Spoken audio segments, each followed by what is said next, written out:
Innuendo. He quarrels with everybody, but he is a sportsman. Though a sportsman is expected to be fair and forgiving, he quarrels frequently. The author's book will live at least a year. The book is worthless. I shall lose no time in reading your book. The book is so worthless that it deserves no time to be spent on it. My friends were poor but honest. Poor people are generally dishonest. In innuendo, something unpleasant or damaging is artfully hinted instead of being plainly stated. It is also known as insinuation. इशारों इशारों में कहना।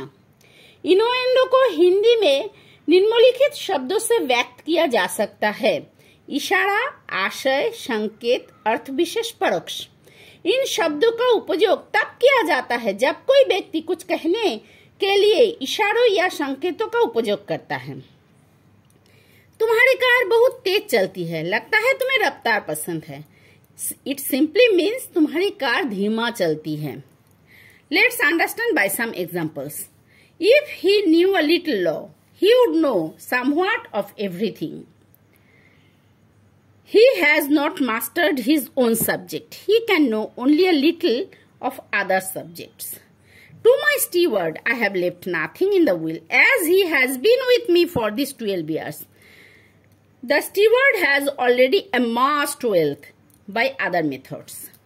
The frame of the picture is excellent. Only the frame, not the picture, is excellent.